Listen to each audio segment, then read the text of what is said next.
2번? 뭐가 좋아? 이건 어때요?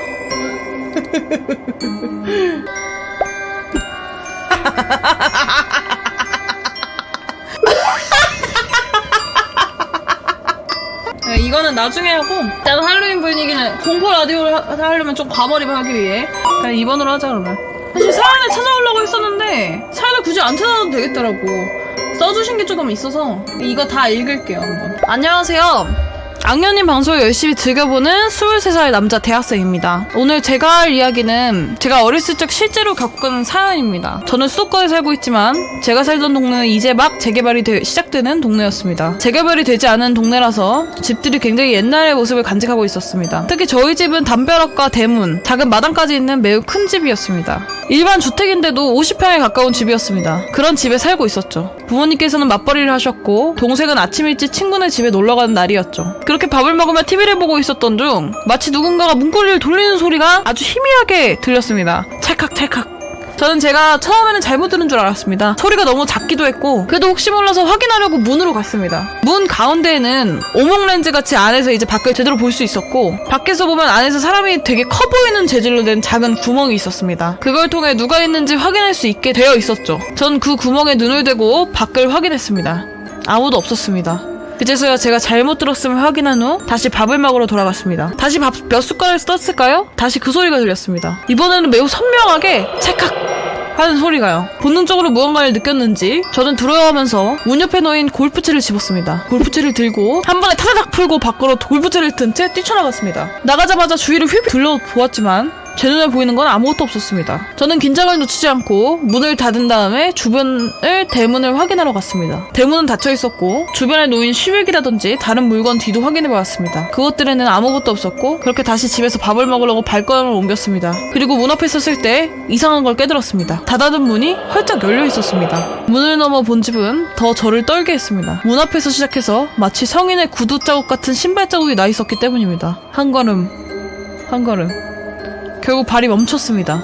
멈춘 곳은 부엌이었습니다. 부엌에서 신발 자국이 끝나 있었습니다. 그 순간 저는 신발을 벗고 누군가가 저를 지켜보고 있다던가 저에게 해를 가하려고 기다리고 있다든가 하는 생각을 했었던 것 같습니다. 부엌에서 끊긴 발자국을 보고 미친 듯이 문으로 뛰어가 열고 나갔습니다. 경찰분들은 집안을 세탁기 안 같은 곳을 꼼꼼히 수색하시지만 어떤 것도 발견할 수 없었습니다. 그리고 정말 이상한 건 누군가가 들어와서 나간 것이라면 흔적이 남아있어야 되는데 그런데 그 집안의 장문은 모두 잠금 장치가 잠겨 있었고 또 경찰분들이 CCTV를 확인한 결과 그 시간대에 집 주변을 지나간 사람은 한 명도 없었습니다. 결국 이 사건은 미제 사건으로 남았고 저희 가족은 그 일이 있고 난 후에 얼마 안 있어서 다른 곳으로 이사를 가게 되었습니다. 하지만 바닥에 찍힌 신발 자국만큼은 아직도 선명하게 머릿속에 남았습니다.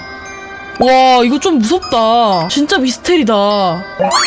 도둑이 아니라 다행이라고요? 그래 차라리 귀신이었으면 그나마 나 여기 다 올린 것들이 다 실제 경험담을 올렸네. 대부분 사람들이. 야 이거 진짜 무섭다. 할로윈 기념으로 공포 라디오를 한다고 하셔 제가 꾼 꿈에 대해서 글을 쓰고자 합니다. 대략 3, 4년 전 대학교 2학년이던 시절이었습니다. 저는 그때 편의점 아르바이트를 했었는데 아르바이트가 끝나는 시간이 밤 11시경이었습니다. 저는 여느 때처럼 퇴근 후 학교를 걷고 있었습니다. 걷고 있다가 문득 앞쪽을 봤는데 앞에는 계단길이 있었고 계단 구석 쪽에 어떤 여자애가 저를 등지고 쭈그려 앉아 있었습니다. 저는 그때 지금 이 상황이 꿈인 걸 알고 있었고 어딘가 깨름직했지만 꿈인데 뭐 어때? 하는 마음으로 그 여자 옆을 지나쳐서 갔습니다. 근데 갑자기 그 여자가 제 쪽으로 향해 몸을 돌리더니 제 손목을 잡고 꿈이니까 괜찮을 것 같지? 라는 말을 했고 저는 놀라서 잠에서 깼습니다. 그리고 꿈속 여자의 얼굴을 떠올리려고 했지만 그저 흑발의 원피스를 입은 차림새와 목소리만 기억에 남고 얼굴은 떠오르지 않았습니다. 그리고 수개월 뒤 똑같이 아르바이트가 끝난 후 퇴근길에 학교를 걷고 있었습니다. 그러다가 그 계단을 지나가려고 하는데 그때 그 위치에 어떤 여자가 서 있더군요. 그때 꿈과 차림은 달렸지만 문제는 이게 꿈이 아니라 현실이었던 거죠.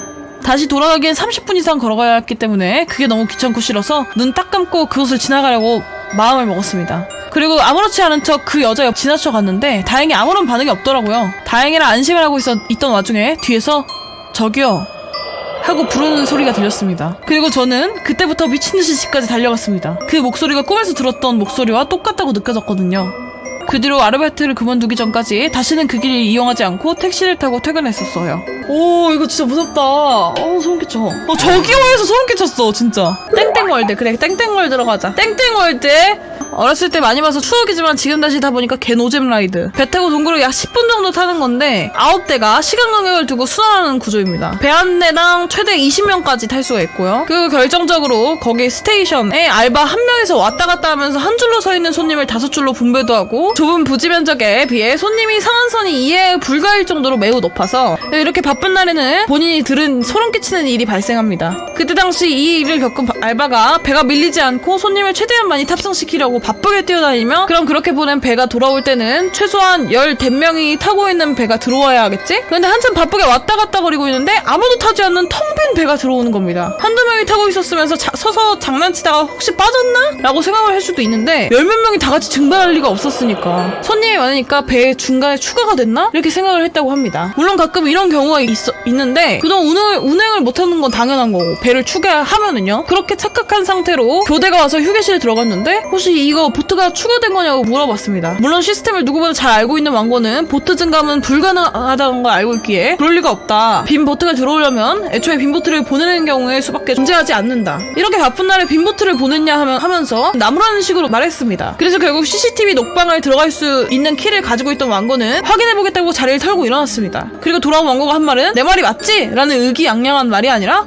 너 괜찮냐? 였다고 합니다. 거기서 왕고가 본 CCTV 화면은 손님들은 가만히 있고 알바 혼자 이리저리 뛰어다니면서 배를 출발시키는 모습이었습니다. 걔가 가라고 하는데도 지들끼리 떠들고도 아니고 그냥 무표정으로 앞만 주시하고 있고 움직이지도 않는다는 거야. 그럼 알바는 1번으로 아무도 안 갔으니까 다시 1번에 가라고 안내를 해줘야 되는데 똑같은 손님한테 아무렇지도 않게 다시 몇 명이라고 물어보고 2번으로 가라는 거야. 자동문도 열어주고 안전 확인도 해주고 출발까지 시킨 거지. 그 알바는 아직도 그렇게 했다는 걸 믿을 수 없어 해요. 자기는 분명 다 태웠다고. 계속 그렇게 있고 무진 상태로 좋았으면 좋았을 텐데 1편과는 반대로 이번에는 사람이 거의 없을 때 마감 시간에 일이 발생한 거다. 마감 시간에는 수납을 멈추고 배를 다 배창고에 집어넣어야 합니다. 그러려면 임의로 마지막 배를 정해야 하는데 보통 알바가 아닌 직원이 시간을 보고 그걸 정합니다. 손님이 타는 마지막 배를 뜻하는데 그 배에는 손님이 내리면 배들을 순환 루트를 벗어나게 하고 배창고를 보내는 형식이다. 마지막 배에는 탑승한 손님은 달랑 커플 한 쌍이었고 얼마간 기다렸다가 출발시키려고 했습니다. 그때 동굴 쪽에 발소리와 말소리가 들렸고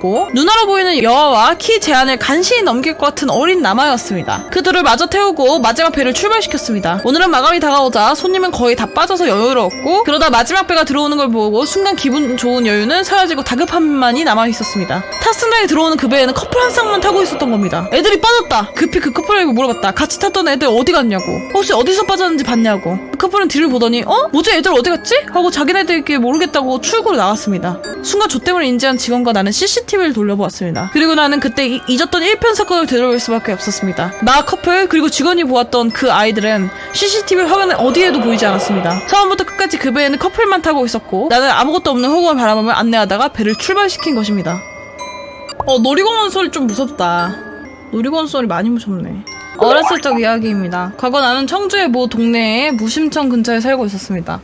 때문에 무심천에 놀러가는 일이 많았었는데 어느 날인가 무심천에 빠진 모양이었습니다. 이틀 전 비가 내려 물이 좀 불어있었던 테라 한참을 떠내려갔었다고 했었습니다. 지나가던 어떤 누나가 구해줬다고 하는데 감사할 일이었습니다. 하여간 그 이후로 자주 꿈을 꾸었습니다. 칠흑 같은 어둠 속에서 새하얀 손들이 내 몸을 붙잡는 꿈이었습니다. 하지만 악몽같이 느껴지지는 않았고 너무 오랜 시간 자주 꿈을 꾸어서 그런지 이상하다는 생각조차 안 했습니다. 몇 년이 지나 부모님은 원래 하던 일을 접고 상경을 하셨고 덕분에 나는 할머니와 같이 살아야 했습니다. 어느 날인가 불 꺼진 아궁이에 불을 지피고 있었습니다. 한참을 하나 태우고 나무에 불이 안 붙어 또 태우고 그러면서 놀고 있었는데 어두운 아궁이 안에서 익히 보던 무언가가 빠르게 기어나왔습니다. 꿈속에서 보던 그 촉수처럼 긴 하얀 손이었습니다. 그리고 깜짝 놀라 엉덩방아를 찌고 무서워서 움직이지도 못하고 그거를 쳐다보던 나를 아쉬운 듯 손을 휘적거리며 잡아채려고 했습니다. 자세가 낮고 키도 작았던지라 아궁이가 정면으로 보였는데 어두운 구석 먼발치에서 새빨간 눈이 보였습니다. 그리고 나지막히 중얼거렸습니다.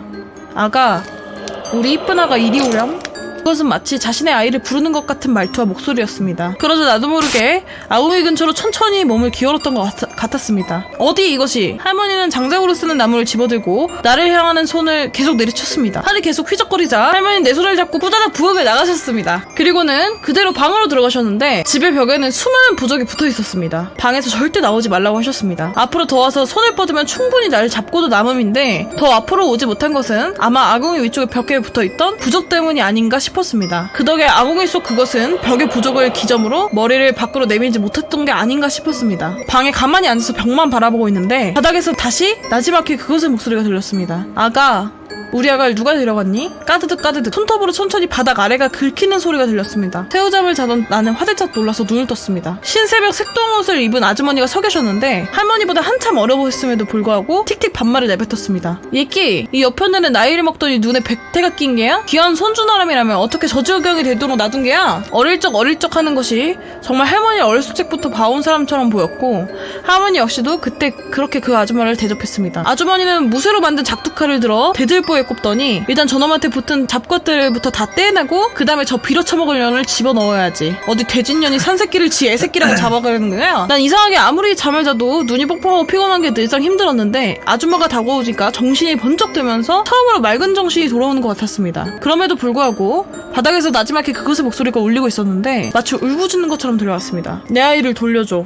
아줌마는 그런 소리가 들리는지 안 들리는지 내 몸에서 뭔가를 잔뜩 떼어내는 신용을 했습니다. 대부분 등에서 떼어냈는데 떼어낼 때마다 진짜로 몸이 편해지는 그런 기분이었습니다. 그리고 분홍색 보자기에 담는 신용을 하고 저고리에서 노란 부적을 몇 장 뜯어서 보자기에 같이 집어넣고 마당에 들고 나서 태워버렸습니다. 아주머니는 그렇게 보자기가 전부 다 탈 때까지 뭐라고 보자기 앞에서 계속 중얼거리다가 다시 내게로 돌아와 내 손을 붙잡고 부엌으로 갔습니다. 앞에 보이냐? 여전히 그것도 내게 너무도 잘 보였습니다. 하지만 이상하게도 이번엔 손을 뻗지 못하고 주저주저 하고 있었습니다. 하지만 모종의 승리인 건지 뭔지 그것은 다시 우리 아기 하면서 손을 뻗어왔습니다. 그러자 아줌마는 하나 남은 작두칼로 그것을 길고 양상한 두 팔을 떡 하면서 초래쳤습니다. 그러자 진짜 팔이 푹 잘려나가면서 그것은 미친듯이 소리를 질렀습니다. 달려나간 두 개의 귀신의 팔을 들더니 이번엔 작은 관을 꺼내어 그 안에 집어넣고 닫아버렸습니다. 그리고는 노른 부적을 붙이고 금줄로 칭칭 동여맸습니다. 그리고 팔을 잘라냈으니 나중에 또 아이들이 들어와도 전열이 손을 쓸 수 없을 게야. 그렇게 공포스럽던 시골에서 나날은 지나갔습니다. 그리고 몇 년 뒤에 할머니가 암으로 돌아가셨고 집은 허물어졌습니다. 예쁜 양옥집이 만들어졌기 때문에 아궁이도 없고 귀신도 없었습니다. 당시의 기억은 이제 나 혼자만이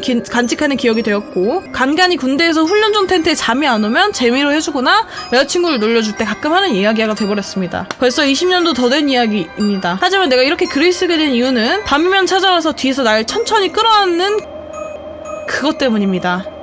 우리 아가 엄마가 왔어. 엄마 보고 싶었지? 지금도 내 뒤에서 나를 자신의 아이라고 부르며 내 목을 조르고 싶어하는 그것이 이상한 말을 하기 시작했습니다. 그년이 죽었으니 엄마 팔만 꺼내면 돼. 줄은 거의 다 풀었어. 이제 종이만 떼어내면 돼. 라고.